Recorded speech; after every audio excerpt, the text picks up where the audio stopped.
अंगानि वाक् प्राणः चक्षुः श्रोत्रम् अथो बलम् इंद्रियाणि च सर्वाणि सर्वं ब्रह्म औपनिषदम् मा अहं ब्रह्म निराकुर्याम् मा ब्रह्म निराकरोत् अनिराकरणम् अस्तु अनिराकरणं मे अस्तु तदात्मनि निरते ये उपनिषत्सु धर्माः ते मयि सन्तु ओम शांति शांति शांति।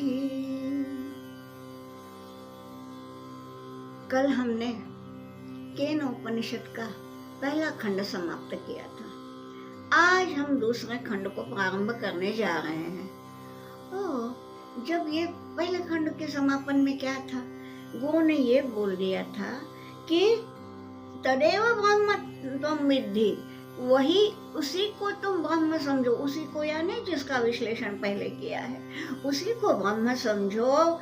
न इदम यदिदम उपासते, जिसकी उपासना की जा रही है न भैया, वो ब्रह्म नहीं है। वो ब्रह्म वही है जिसका अभी तक विश्लेषण किया। अब यहाँ तक सुन लिया शिष्य ने। हो सकता है उसका मुंह कुछ ये हो गया हो, हाँ मुझे समझ में आ गया, ऐसा कुछ उसके मुंह पर छा गया हो। तो इसलिए अभी द्वितीय खंड की शुरुआत जो है ना, तो गुरु जी क्या कहते हैं देखिए। यहाँ ये गुरु भी अनाम है, शिष्य भी अनाम है। हमें ये भी नहीं पता कि ये शिष्य जो है वो सही में कोई गोकुल में जाने वाला जो अभी तक स्नातक नहीं हुआ ऐसा है, या स्वयं गुरुकुल चलाने वाला कोई आचार्य शिष्य के रूप में आया है। ये भी हो सकता है ना। आगे चल के हम वाष्णोपनिषद लेने वाले हैं। वाष्णोपनिषद में ऐसा ही है कि पिप्पलाद मुनि के पास 6 जने आते हैं, और ये 6 के 6 जन ऐसे हैं कि उनके स्वयं आश्रम हैं, वे स्वयं पढ़ाते हैं। फिर भी उनके मन में जो कुछ ऐसा था कि नहीं, ये जो समस्या है इसका निराकरण पिप्पलाद मुनि ही करेंगे, तो वो आए हैं। तो क्या मालूम ये शिष्य जो है वो कैसा है।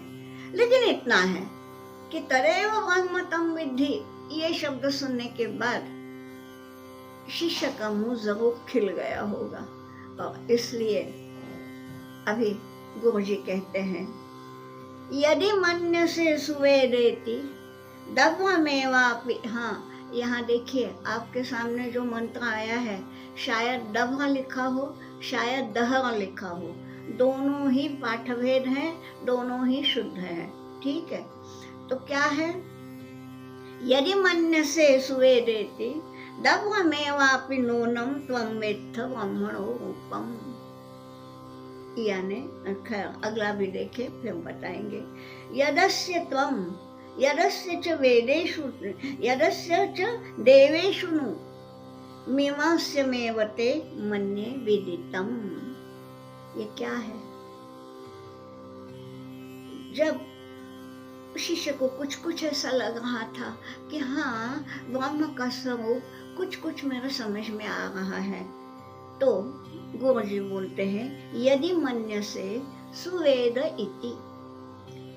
यदि तुम मान रहे हो मन्य से सुवेद, कि मैंने अच्छी तरह से समझ लिया है। सुवेद बोला है, हाँ वेद नहीं, सुवेद यानी अच्छी तरह से। मैं अच्छी तरह से ब्रह्म क्या है, ब्रह्म का स्वरूप मैंने अच्छी तरह से जान लिया। यदि ऐसा मन्य से, हाँ यदि तुम ऐसा सोच रहे हो, तो कितना अच्छे से बताया, नूनम यानी सचमुच, दभ्रमेवापि, वो दभ्र है, दभ्र यानी अल्प। यदि दहर लिखा है तो भी वही है, अल्प, ये अल्प है।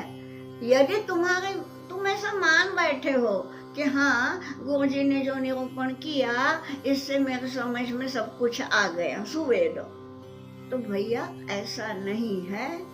दभ्र में वो कुछ अल्प ही है। ठीक है, क्या क्या अल्प देखा तुमने? त्वम वेत्थ ब्रह्मणो रूपम, त्वम ब्रह्मणो रूपम दव्रमेव वेत्थ। ब्रह्म का जो रूप है, रूप यानी स्वरूप, ब्रह्म को रूप कहाँ, वो तो निर्गुण है, निराकार है, उसका रूप नहीं, उसका स्वरूप। तो ब्रह्म का जो स्वरूप है, हाँ, ब्रह्मणो रूपम नूनम, सचमुच, त्वम वेत्थ, जितना तुम जानते हो, वो दव्रम या दहरम, कुछ भी लीजिए, जो तुम जानते हो ना, जानते हो यानी अभी तुम्हें ऐसा लग रहा है कि मैं जान चुका हूँ, तो वो बहुत दव्र है, बहुत अल्प है, ठीक है। फिर अगली पंक्ति में क्या बोलते हैं? अस्य यद त्वम, अस्य यानी अस्य ब्रह्मणः, इस ब्रह्म का, यद जो स्वरूप, त्वम तुम जानते हो, यदस्य च देवेषु विदितम, विदितम शब्दांत में है, यच्च देवेषु विदितम, देवताओं को भी जो विदित है, देवताओं को विदित है बोला है, हाँ, विदित होना यानी मालूम होना, यानी देव लोगों को मालूम है कि हाँ हाँ ऐसा ही ऐसा ब्रह्म है, लेकिन मालूम है यानी ये देवताओं का भी भ्रम है, देवताओं को लग रहा है कि मुझे मालूम है, अरे भाई वो सच में कहाँ मालूम है। तो ये बोला है कि यद अस्यत्वम, जिस अस्य ब्रह्मणः रूपम, यद त्वम वेत्थ, जो तुम्हें पता है, यच्च देवेषु विदितम, तो भैया मीमांस्यमेव ते मन्ये, अहम मन्ये, मैं मानता हूँ, ये गुरु जी का कहना है। शिष्य को बोला है यदि त्वम मन्य से, गुरु बोलते हैं कि अहम मन्ये, मैं मानता हूँ कि जो तुम्हारी समझ में आया है या जो देवताओं को विदित है, ऐसा देवता लोग मान रहे हैं, इस सब का, ये सब मीमांस्य है, यानी इसकी मीमांसा करनी चाहिए, यानी इसका ठीक ठीक विश्लेषण करना चाहिए। क्या है, हमें कभी कभी लगता है हमें ज्ञान है सबसे बड़ी बात है वो ज्ञान है या नहीं, इसकी पहले मीमांसा होनी चाहिए, फिर ज्ञेय वस्तु की मीमांसा तो बाद की बात है, तो इसकी पहले मीमांसा होनी ही चाहिए। होता क्या है कि हमें लगता है कि जैसा उन्होंने बोला कि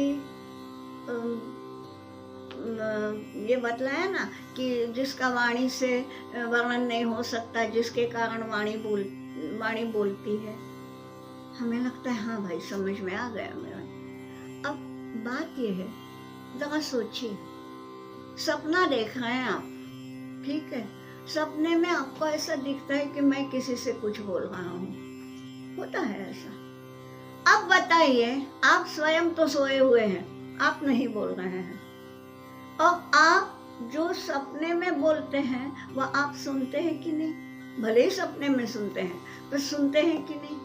अब वो सपने में का बोल कौन बोलता है जी? सोचो तो, मैंने नहीं बोला, तो मैंने सुना, और ऐसा सुना कि मैं नहीं बोला। अब ये किसने बोला? ये जो है, इसके बारे में मीमांसा जरूरी है। ये बता रहे हैं वो कि जो लगता है कि ब्रह्म का स्वरूप क्या है, अब इतना तो बोल दिया कि हाँ भाई मैं नहीं बोलता, वो बुलवाता है, यानी अभी ये जो मेरे मुंह से बोल निकलते हैं ये भी मैं नहीं बोल रही, वो जिस प्रकार के स्वर्ण, जिस प्रकार का जो भी प्रेरणा देता है वही निकलता है। यहाँ तक तो मुझे लगता है, पता नहीं कितना सच है, यहाँ तक तो ठीक है, लेकिन ये बोलने की शक्ति, तो ऐसा ही बोल, ये प्रेरणा, ये देने वाला जो है ना, उसका स्वरूप कैसा है, ये तो मुंह से नहीं बता सकते। ये बतलाया है कि ब्रह्म का स्वरूप जो है वो हमारी इंद्रिय, जो पंचेंद्रियों से, जो हम ज्ञानेंद्रियां बोलते हैं ना, कि ज्ञान की इंद्रियां हैं, है ना, सेंस ऑर्गन्स बोलते हैं हम, तो हमारे जो सेंस ऑर्गन्स है उनको उतना सेंस नहीं है कि वो उसका ग्रहण कर सके। ये कुछ कल्पना से भी परे है, ये बता दिया है। ठीक है, फिर सही में क्या है? तो इसका रहस्य अगले मंत्र में वो बोलते हैं कि मतलब ऐसा कि यहाँ देव, हाँ, देवेषु विदितम, ये भी बतलाना चाहिए, मैं छोड़ रही थी। हाँ, देवेषु विदितम। अब देवेषु विदितम यानी देव यानी कौन? देखिए, देव ये तो इसके पहले भी हो चुका है, शायद आप भी याद करते होंगे कि देवताओं की मूर्तियां यानी देव नहीं, तो ये जो उपनिषद काल में या वैदिक काल में जिन्हें देव कहा जाता है, वे देव यानी वे स्वर्ग में रहने वाले देव, जिनका राजा इंद्र है, यानी वही वायुदेव, वरुणदेव, सोमदेव, अग्निदेव, यानी जिनके कारण ये सब ब्रह्मांड है। बिना अग्नि के, बिना सूर्य के, बिना वरुण यानी जल के, बिना वायु के सोच ही नहीं सकते कि ब्रह्मांड है। ब्रह्मांड में से ये एक भी निकल जाए ना, वायु ही नहीं है, समझिए, खत्म हम सब। तो ये जो है, इन्हें देव कहा गया, ये एक बात। दूसरी बात, देव शब्द आगे आएगा, इसी में केन उपनिषद में ही आएगा। देव शब्द जो है ना, वो इंद्रियों के लिए भी प्रयुक्त होता है। क्यों? इंद्रियां यानी क्या? देखिए, हम कान से सुनते हैं, आंखों से देखते हैं, यहाँ तक तो ठीक है, लेकिन ये तो आप भी जानते हैं कि ये जो कान है, ये तो कुछ नहीं सुनते। उसका, अब जो मेडिकल वाले हैं उन्हें तो सब पता है कि हमारे मस्तिष्क में जो केंद्र है, श्रवण केंद्र है, वो सुनता है, या जो दृष्टि केंद्र है वो देखता है। ये तो हम मेडिकली भी जानते हैं। ये जो है ना, अंदर बैठा है और सब काम करवाता है इन इंद्रियों से, उसको देव कहा है। क्यों कहा है देव? देव का अर्थ क्या? उसमें दिव, दिव्यते, ये धातु है। संस्कृत में कोई भी शब्द फालतू नहीं होता, हर शब्द का कुछ तो भी निर्वचन है, डेरिवेशन है। तो ये जो है देव, दिव धातु से है, जो प्रकाशित करता है। और देखिए, प्रकाशित करना यानी क्या? हमारे आंख से हम कुछ देखते हैं, मान लीजिए मेरे हाथ में ये पेन है, ये मैं देख रही हूँ, तो क्या हुआ? मेरे आंखों से मेरी अंतःकरण की वृत्ति यहाँ तक गई, इसका रूप उसने देख लिया, और वो रूप ज्यों का त्यों मन को सौंप दिया, मन ने बुद्धि को सौंप दिया, और बुद्धि ने बोल दिया कि हाँ, ये जो वस्तु है इसको पेन कहते हैं। ठीक, अब ये जो है, आंखों ने क्या किया? कुछ नहीं किया। ये पेन है, ये ज्ञान हमको किसने दिया? वो जिसने दिया वो दिख तो नहीं रहा है, लेकिन वही प्रकाशित कर रहा है कि इस वस्तु को पेन कहना है। ये जो प्रकाश ज्ञान का हुआ, वो उस केंद्र से हुआ। ठीक है, इसलिए जो इंद्रियां जो हैं, सही इंद्रियां, वो तो अंदर है, वो तो दिखती नहीं। ना हमें दृष्टि केंद्र दिखता है, ना हमें श्रुति केंद्र दिखता है, ना हमें स्वाद केंद्र दिखता है, कुछ नहीं दिखता। तो ये जो है, जो दिखता नहीं है परंतु जो करवाता है, वो है वस्तुतः देव, जो प्रकाशित करता है। इसके लिए मैं हमेशा यही बोलती हूँ कि एनर्जी जो है कैसी होती है? वो निर्गुण निराकार। एनर्जी को कोई रूप है क्या? अभी मैं जो बोल रही हूँ, ये माइक ले रहा है, आप तक पहुंचा रहा है, यानी क्या किया उसने? माइक ने मेरी आवाज आप तक दे दी। या यहाँ पे ट्यूबलाइट है, प्रकाश दे रहा है। अब आजकल ठंड है, हम पंखा नहीं चलाते, कूलर नहीं चलाते, लेकिन जब चलाते हैं तो वो उसकी पंखियां घूमती हैं, हमें हवा देती है, अलग अलग काम है। कोई आवाज को फेंकता है, कोई हवा देता है, कोई प्रकाश फेंकता है, कोई फ्रिज ठंडा करता है, कोई हीटर गर्म करता है, अलग अलग काम है।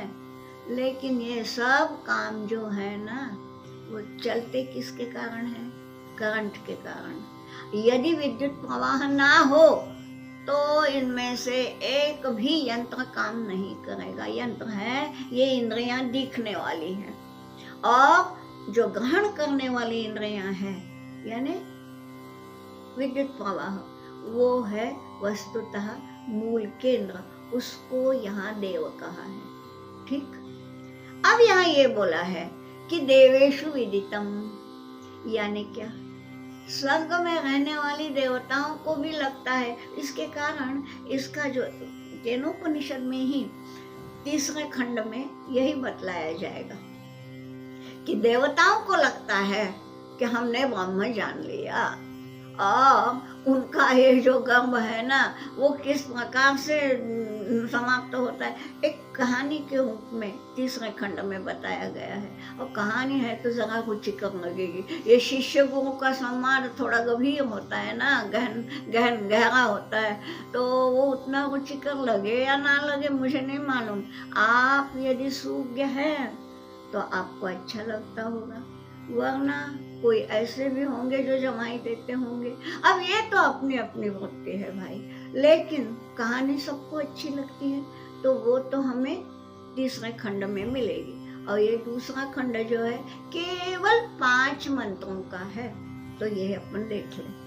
क्या बताया है कि देवेषु विदितम, देवताओं को भी लगा कि हमने ब्रह्म जान लिया।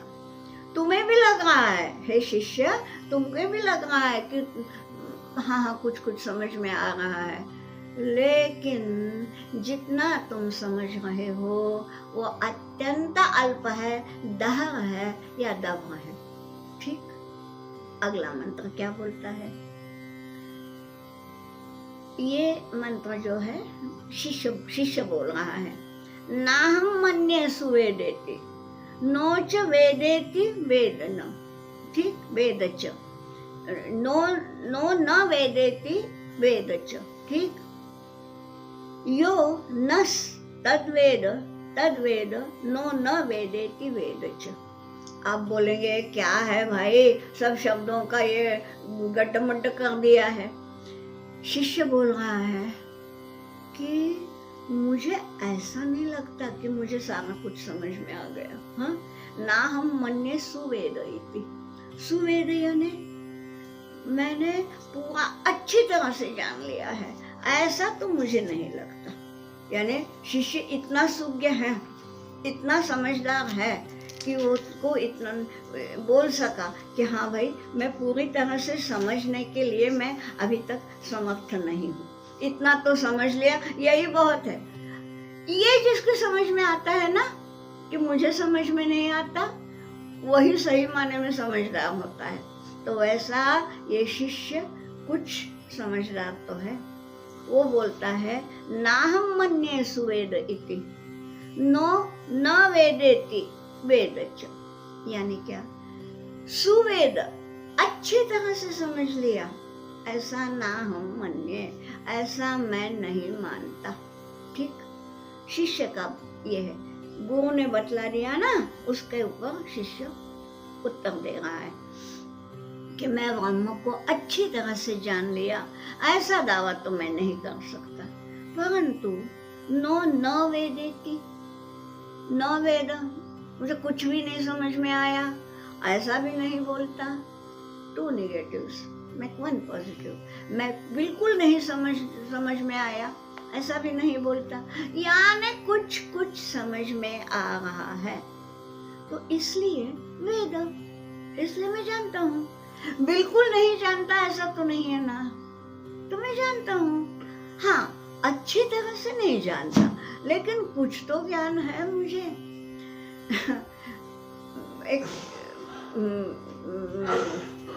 एक घटना याद आई। मैं यूं ही एक व्याख्यान लेके आ रही थी,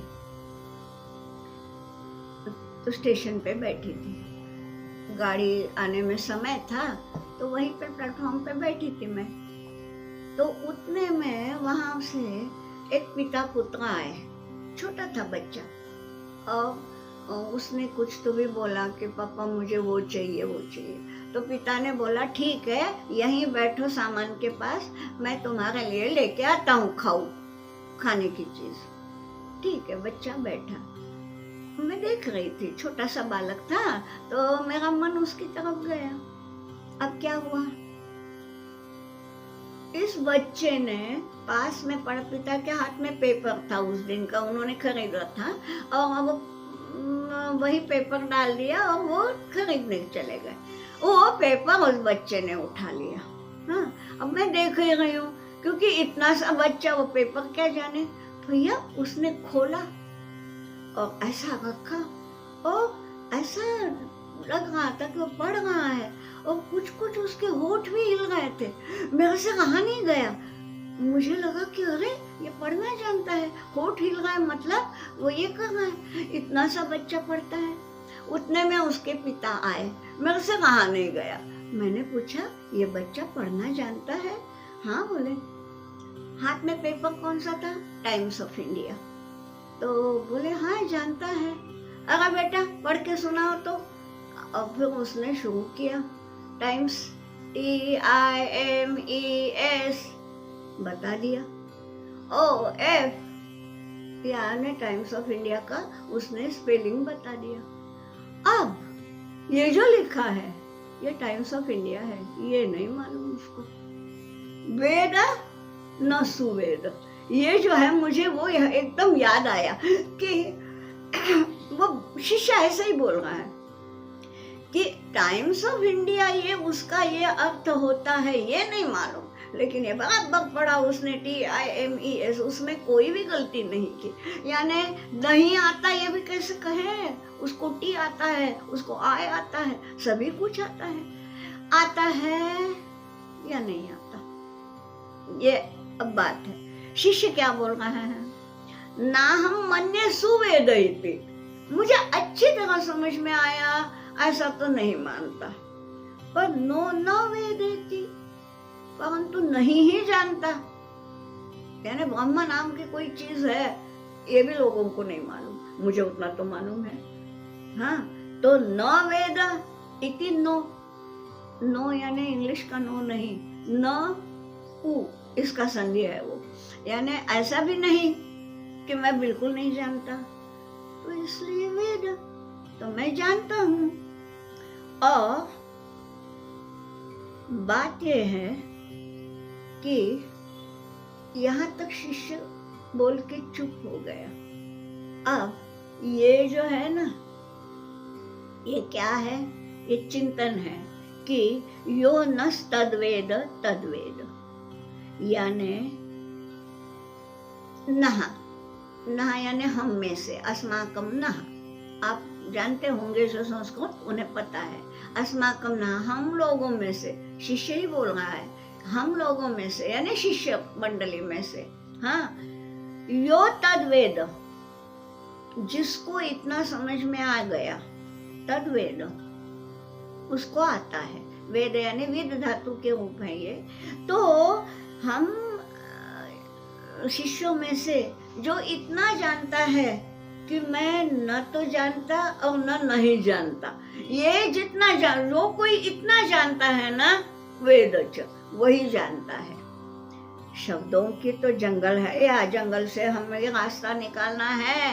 कैसा है, शिष्य को इतनी समझ है, शिष्य इतना परिपक्व है, वो बोलता है कि हम लोगों में से, हम लोग यानी जो गोकुल में पढ़ रहे हैं वो, या जिनके स्वयं के गोकुल हैं, जो चलाते हैं वे, वो भी यहाँ पर ब्रह्म के स्वरूप पर वे भी कुछ कुछ दिग्भ्रांत हो सकते हैं। तो क्या है, ये बोल रहा है नहा हम लोगों में से, यो जो तद्वेद, जो इतना जानता है, कितना जानता है कि न तो नहीं जानता और न जानता। मैं पूरा तरह से तो नहीं जानता, फिर भी कुछ कुछ तो जानता हूँ। इतना जो कोई हम में से जानता है ना, तो उसको हम ज्ञाता ही कहेंगे कि उसको कुछ तो समझ में आ गया। कम से कम ये समझ में आ गया कि मुझे पूरा नहीं समझ में आया। ये समझना भी बहुत बड़ी बात है ना।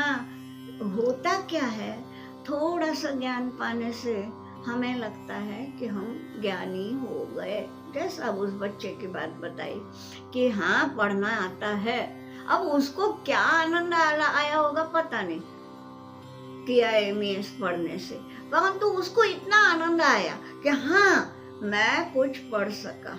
और पिता भी आनंदित हो गए कि हाँ मेरे बच्चे को सभी अल्फाबेट्स आते हैं, क्योंकि उस बच्चे से इससे अधिक अपेक्षा ही नहीं कर सकते। उसकी आयु ही उतनी छोटी है कि उसको अल्फाबेट्स आते हैं, यही बहुत है ना। तो उतनी सी आयु में उसने सब कुछ शेक्सपियर वगैरह पढ़ना है, ये तो हम अपेक्षा ही नहीं कर सकते ना। बात यह है, शिष्यों में जो इतना जानता है कि हाँ पूरी समझ में तो नहीं आया, पर कुछ कुछ हद तक, थोड़ी हद तक समझ में आया, इतना जानना भी शिष्य की श्रेणी के लिए अच्छा है। ये इसलिए वो बोलता है यो ना हम लोगों में से जो। लेकिन अगर गुरु लोगों की मंडली बैठी है, सारे के सारे जो है प्राचार्य, यानी हम आज के प्राचार्य नहीं बोलते, आज तो क्या है, प्राध्यापक किसको कहते हैं? प्राध्यापक यानी क्या? प्रगतः अध्यापकः प्राध्यापकः, ये है संस्कृत में उसकी फोड़ कि जो अध्यापन करता है सो अध्यापक। प्रगतः अध्यापकः, जो अध्यापकों में से जो प्रगत है यानी बड़ी क्लासों में पढ़ाता है वो प्राध्यापक। लेकिन उनका अध्यापन सदोष नहीं है, वे खुद भी कह सकते हैं क्या? आप में से सुनने वालों में से यदि कोई प्राध्यापक है, स्वयं को ये प्रश्न करें कि मैं प्राध्यापक हूँ क्या? जो सही में देना चाहिए बच्चों को ज्ञान, वो मैं दे वो और उतना मैं देने के लिए मैं समर्थ हूँ या नहीं? मुझे तो भी पूरा ज्ञान है क्या? यानी अभी क्वांटम फिजिक्स की बात चालू है, सभी लोग समझते हैं कि जितना हमें मालूम है उससे कई अधिक ना मालूम है ना। तो वो ना मालूम तक जाना, ये है ज्ञान का रास्ता। और यही ज्ञान का रास्ता तो उपनिषद बताती है। उपनिषदों ने यही बोला है कि पूरी तरह से तुम नहीं जान पाते तो भी जानने का प्रयत्न अवश्य करना है। तो यो नहा यहाँ तद्वेद, इतना हम भी जानते हैं कि जिसको पूरा नहीं समझ में आया, परंतु जो उतना जानता है वो भी कुछ न कुछ तो जानता ही है। और ये है उस शिष्य का उत्तर। और शिष्य के उस उत्तर से अब क्या होता है, मुझे लगता है वो अगला समय लेगा। अगला जो मंत्र है वो अपने नियत समय में नहीं पूरा होगा। तो आज हालांकि कम हुआ है, फिर भी आज हम यही विराम देते हैं, ठीक? तो फिर अब कल मिलेंगे। ओम आप्यायन्तु ममांगानि वाक् प्राणः चक्षुः श्रोत्रम् अथो बलम् इन्द्रियाणि च सर्वाणि सर्वं ब्रह्म औपनिषदम् माहं ब्रह्म निराकुर्याम् मा ब्रह्म निराकरोत्। अनिराकरणम् अस्तु, अनिराकरणं मे अस्तु। तदात्मनि निरते ये उपनिषत्सु धर्माः ते मयि सन्तु, ते मयि सन्तु। ओम शांति शांति शांति।